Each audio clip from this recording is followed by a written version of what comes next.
چودھری پرویز الہی نے عین اس موقع پر جب پی ڈی ایم سے معاملات طے پا چکے تھے، دعائے خیر ہو چکی تھی، ایجاب و قبول ہو چکا تھا، جاتی عمرہ جانے کے بجائے بنی گالہ جا پہنچے تو کسی کے پلے کچھ نہ پڑا۔ سب ایک دوسرے کی طرف دیکھنے لگے اور یہ سوچنے لگے کہ یہ کیا ہو رہا ہے اور کیا ہونے جا رہا ہے۔ اینکرز حضرات اپنی اپنی ٹامکٹوئیاں مارنے لگے اور سوشل میڈیا کے دانشور اپنے اپنے فلسفے جاڑتے رہے۔ تاہم یہ عقدہ اب آ کر کھلا کہ جب مونس الہی نے قوم کو بتایا کہ یہ راستہ تو ہمیں جنرل باجوہ نے دکھایا تھا، دانشوران قوم ابھی اس بیان کو بھی اپنی کسوٹی پر پرکھ رہے تھے کہ سچ ہے یا جھوٹ۔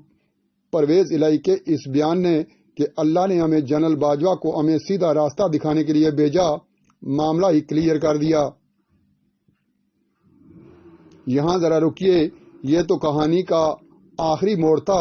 ہم آپ کو اس کہانی کے پہلے سرے سے آگاہ کرنے جا رہے ہیں کہ جب ایک شخص سپریم کورٹ کو یرغمال بنا کر ججز کو غیر منصفانہ فیصلے کے لیے ڈکٹیٹ کروا رہا تھا کہ آپ نے ایک شخص، ایک خاندان اور ایک جماعت کے خلاف کب اور کیا فیصلے جاری کرنے ہیں، ایک شخص کو کس طرح اسمبلی رکنیت سے تاحیات نااہل قرار دینا ہے اور پارٹی صدارت سے بھی کیسے ہٹانا ہے۔ یہی مائنڈ سیٹ مسلم لیگ نواز کے خلاف مذہب کارڈ کھیلتا ہے اور پھر انتہا پسند جتھوں سے نمٹنے کے بجائے کرائے کے لیے 1,000 روپے تقسیم کروائے جاتے ہیں۔ 2018 کے الیکشن سے پہلے مسلم لیگ نون کے امیدواروں کو ڈرا دمکا کر پارٹی ٹکٹس واپس کروائے جاتے ہیں، محکمہ زراعت کے ذریعے انہیں اغوا کروایا جاتا ہے، نیب و دیگر محکموں عدالتوں سے جھوٹے مقدمات بنوائے جاتے ہیں اور توہین عدالت میں بعض کو نائل کروا دیا جاتا ہے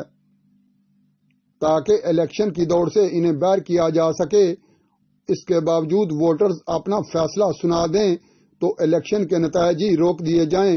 اور آر ٹی ایس بند کروایا جائے۔ اس طرح ملکی تاریخ کی بدترین اور منظم ترین دھاندلی سے عمران خان کو چور دروازے سے وزیر اعظم ہاؤس میں داخل کر کے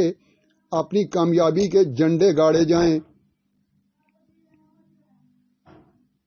کہانی یہیں ختم نہیں ہوتی بلکہ اس سے اگلے فیز میں داخل ہوتی ہے۔ اس کے ایک نیا سلسلہ شروع ہوتا ہے۔ انتقامی کارروائیوں کا عمران خان کے ساتھ مل کر سیم پیج کی آڑ میں سیاسی قیادت کے خلاف جھوٹے مقدمات بنوا کر انہیں جیلوں میں بند کروایا جاتا ہے اور اذیت پہنچانے کا سلسلہ شروع ہوتا ہے۔ قوم یہ سب کھلی آنکھوں سے دیکھ رہی ہوتی ہے، کھلے کانوں سے سن رہی ہوتی ہے اور ذہن نشین کر رہی ہوتی ہے۔ میڈیا چینلز اور صحافیوں کو ڈکٹیٹ کر کے باوردی سرپرستی میں مخالفین کے خلاف چور ڈاکو کا بے بنیاد بیانیہ پھیلایا جاتا ہے۔ صحافت کی آڑ میں سیاسی رول پلے کرنے والے کچھ نام نہاد صحافیوں کو عمران خان کے مخالفین کی فائلز تھما کر میڈیا پر دھما چوکڑی مچائی جاتی ہے تاکہ دنیا کے سامنے انہیں کرپٹ پینٹ کیا جا سکے۔